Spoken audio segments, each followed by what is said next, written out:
comenzar, solo recuerdo a cada uno de ustedes como a YouTube que el contenido de mi canal, Julio P y su mundo de terror, no está dedicado para el público menor de edad, sino para los mayores de 18 en adelante que saben que este género es ficticio, y por ende, los personajes de que hablaremos tampoco son reales, son inventados por sus creadores. ¿Qué tal a todos? Comencemos esta semana con el pie derecho y también el izquierdo, con otra sección que aman, personajes que nos gustaría ver en el universo, tanto animados, reales o infantiles al final del día, con este pedido siendo justo de José Garnica. Así que pasemos juntos a ver cuál de sus 4 opciones pueden entrar o no a este mundo de terror.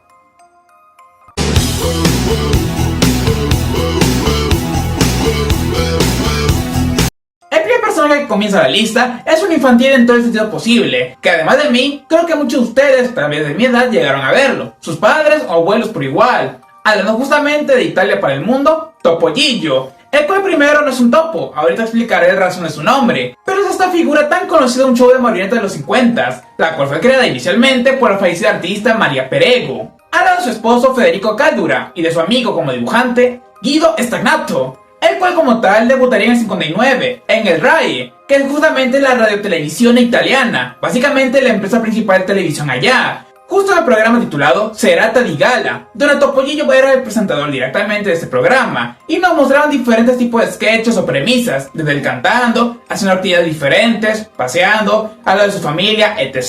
Este se convirtió rápidamente en una sensación en Italia. Sin embargo, la cosa también se amplió mucho más al extranjero. Esto cuando aparecería justo a inicio de los 60 en el programa de The Ed Sullivan Show, presentado por el fallecido Ed Sullivan. Aquí trae varios sketches con nuestro propio presentador titular y otras actividades diferentes. Esto causó al final que se ampliara directamente como una serie popular de la televisión, y claro, hizo que también llegara a diferentes medios en otros países, desde Alemania, Austria, un programa de Reino Unido donde salió en una temporada, y claro, sin olvidar aquí cuando llegó a Perú y a México, o mejor dicho toda Latinoamérica. Al lado de los presentadores, Braulio Castillo, Raúl Astor y Julio Alemán.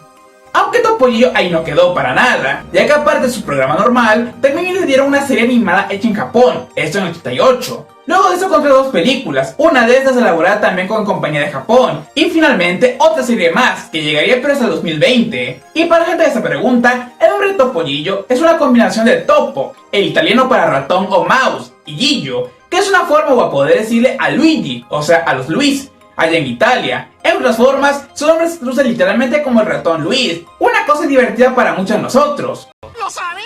¡Nos engañó! A día de hoy, los derechos de Topollillo pertenecen a la compañía Banjai Kids and Family, los cuales manejan al día de hoy todos los derechos, productos oficiales y actores que se realicen de aquí en adelante. Sin embargo, bajo la ley de derecho de autor de Italia, se cuenta 70 años exactos luego de que el autor original fallece. En este caso fue María Perego, quien tristemente perecería justamente en el 2019. Así que en este caso, la versión original de Topollillo pasará directamente al dominio público en el 2089. Sí, mucho tiempo más, aunque de que lo hará, lo hará. Y ahora por idea de terror exacta, con muchas marionetas que hemos tenido en el cine de terror, justo que pueden ser presentadores de programas maliciosos, poseídas, endemoniadas, podemos mantener ese tipo de estilo. Todo el inicio Guillo será eso, el presentador de su show, pero de la nada es poseído por un ente desconocido misterioso, posiblemente invocado por un miembro del staff, el cual desea que este show logre justamente irse al estrellato, que sea muy popular, y para perder los males, al ser poseído, empieza poco a poco a cambiar las cosas ahí en ese programa, lentamente atacando a las personas, y finalmente evolucionando en una especie de criatura monstruosa con apariencia de ratón. En otras instancias,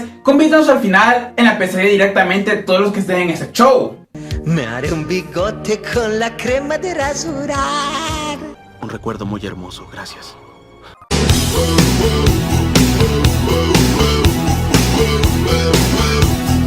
El segundo personaje con el que vamos es un personaje que posiblemente sus padres o abuelos llegaron a ver en la televisión y justamente en los cines, ya que bueno, estoy hablando de una muy particular que yo antes de este video no conocía para nada, llamada Katy la Oruga, la cual debutó en realidad con una película del 84, la que lleva ese mismo nombre. Es una producción animada hecha entre México con España, porque fue dirigida por los hermanos José Luis y Santiago Moro, los cuales también fueron responsables de producir La Familia Telerín, una de las más populares de aquel país. Y si se preguntan, Katy la Oruga sigue, bueno, nuestro protagonista titular, una oruga que vive en un árbol junto a sus hermanas, pero por su personalidad muy curiosa y deseos de explorar el mundo, sale de ahí, para encontrar también su vocación y propósito en la vida. Esto la lleva a conocer diferentes especies, otros animales, insectos, y uno de estos, el mismo espíritu del bosque, la madre naturaleza, la cual le da con eso el consejo de que finalmente descubra su propósito aquí.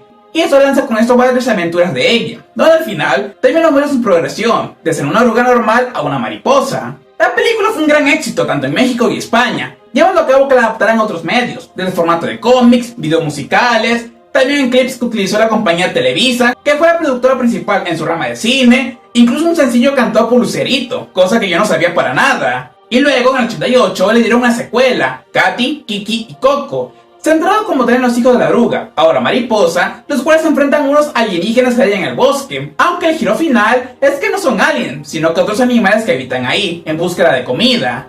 Aunque este tuvo una recepción un poco más mixta, pero hasta ahí llegó como tal esta serie. Pero ¿sabían ustedes que Katy la oruga, en realidad, adapta con esto el cuento infantil del 81 llamado Pepina la oruga? Sí, justo ahí está la respuesta. Este fue creado por Silvia Roche, una presentadora y escritora de México, conocida también por ser creadora de la serie Odisea Burbujas. Y la historia es similar en todas instancias. La oruga deja su nido, decide investigar el mundo y finalmente se convierte en una mariposa, adaptándolo después, como mencionamos, a Manuel Televisa en esta película. Sin embargo, si recuerdan con esto el video que hice del Chavo del 8, los derechos de autor en México se cuentan una vez que muere el autor original, pero esto sumado a 100 años más. Silvia Roche al momento continúa entre nosotros, así que en última instancia, tanto la película como lo que es el cuento original de Pepina la oruga, no sabemos exactamente en qué punto pueden entrar al dominio público. Y ahora, la única forma que se me ocurre un día de terror exacta, posiblemente sea con la estrategia que más usamos en el cine de animales asesinos, justo desechos tóxicos. Pero no tal vez una oruga normal de familia, la cual por accidente termina justo haciendo contacto con residuos radioactivos que dejaron esparcidos en el bosque y lentamente se va transformando con el paso del tiempo en una criatura monstruosa, la cual ahora se tiene que alimentar de otra cosa, en este caso, humanos.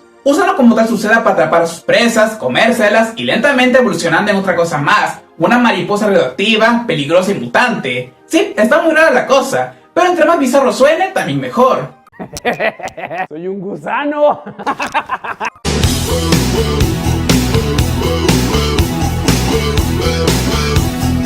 De aquí con el tercero pasamos a una película reciente de DreamWorks. Digo esto por el hecho de los años en que salió, que fue de hecho esta década, y que posiblemente recordamos por buenas cosas y otras malas, siendo exactamente Ruby Hillman Teenage Kraken, o Kraken Adolescente, la cual creo que ahora saben por qué se recuerda. Siguiendo la historia de la protagonista, Ruby Hillman, una chica kraken tímida, la cual con su familia, que también son krakens, viven en la ciudad de Oceanside, donde intenta tener su vida normal. Hasta que se hace amiga de Chelsea, una chica pelirroja que se convierte en la más popular de la escuela. Pero lentamente, tras desobedecer a su madre, Agatha, Ruby entra al océano, donde al conocer a su abuela descubre una cosa. Ella pertenece a un linaje misterioso como la vez antiguo de krakens que protegen el mundo, el océano entero. Esto contra las malvadas sirenas, la cual solamente quieren conquistar como tal el mundo entero. Sin embargo, aquí el verdadero giro que viene, o tal vez no todo para muchos, es que Chelsea era la villana de la historia, siendo la verdadera reina Nerissa, la antigua reina de las sirenas que quiere vengarse por lo que su familia, la de Ruby, les hizo a ellas. Ahora sí va a ser una sorpresa la plancha.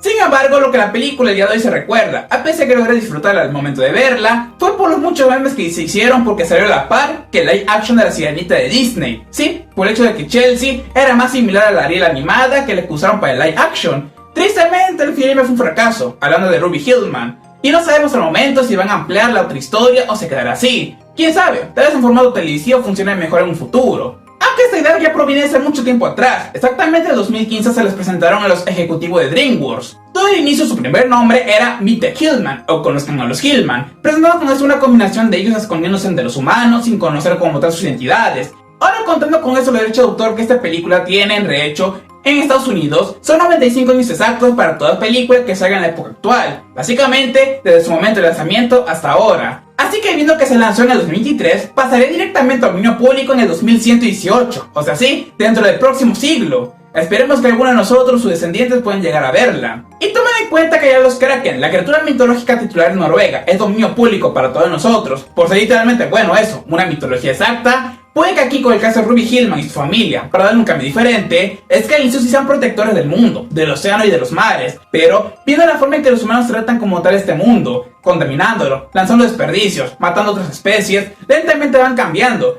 pasando de ser criaturas protectoras a sanguinarias, tal vez queriendo finalmente vengarse de los humanos en el proceso de lo que ocurre todo.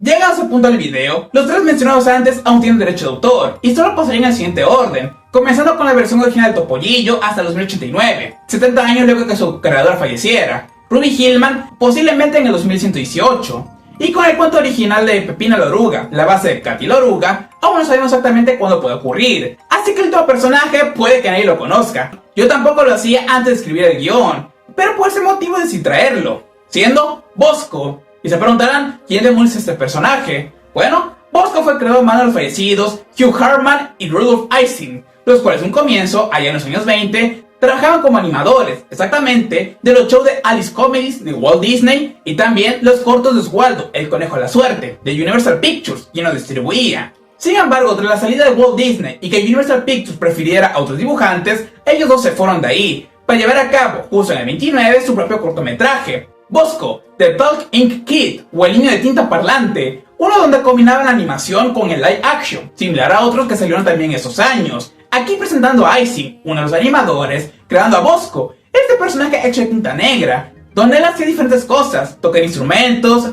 hacer malabarismo, entretenimiento personal, hasta que regresó a la pluma donde fue creado, pero prometiendo que volvería. Este corto se hizo como un concepto para ver si a otras personas les gustaba, entre esto, representantes de otros estudios, compañías, etc. Y finalmente funcionó, ya que uno de ellos que se interesó fue Leon Schlesinger, quien hacía cortometrajes y caricaturas para Warner Bros. Y los contrató, gustándole muchísimo lo que vio. Así empezaron a hacer diferentes animaciones, y esto terminaría creando de manera exacta con los tres la serie de los Looney Tunes. Sí, así nació esta franquicia, sumado a de las melodías animadas, las cuales en un comienzo, en los 30, eran protagonizadas por el mismo Bosco. Sin embargo, 3 años después, en el 33, los seguirían de esa compañía por problemas de paga, y fueron ahora, junto a su personaje, a la Metro-Goldwyn-Mayer, creando ahora también el segmento Happy Harmonies, o Armonías Felices, que sí, es lo mismo que las melodías animadas, solo que Bosco tuvo un rediseño, siendo ahora un personaje de tez negra, o sea un chico normal, y esto causaría que sus cortos fueran muy mal criticados, al punto que terminó siendo descontinuado para siempre, o eso diríamos nosotros, ya que con la llegada de los cortometrajes en televisión, regresaría, con su diseño original, de blanco y negro, y está siendo más aceptado por todos. Y como se puede imaginar, sí, es dominio público, tanto la versión original como algunos de los primeros cortometrajes que se hicieron con Warner Bros. Así que no habrá ningún problema en implementarlo, ya que dentro del terror, tomen en cuenta que ya tenemos a Mickey Mouse, Oswaldo, y nos gustaría también ver a Félix en el mismo caso, puede que Bosco sea un personaje literalmente eso, olvidado, dejado detrás por otras caricaturas, otros animadores, pero bajo su habilidad que tiene de contactar con el mundo en 2D y el real, el nuestro, decide salir de ahí para buscar venganza, usando sus poderes, pudiendo cambiar así el ambiente que está, creando dos caricaturas similares para matar a otros dibujantes, artistas, por el hecho de que lo dejaron al olvido, de que nadie más sabe de su existencia, y así realizarse justamente como la única caricatura de los años 20 que existe hasta el mundo.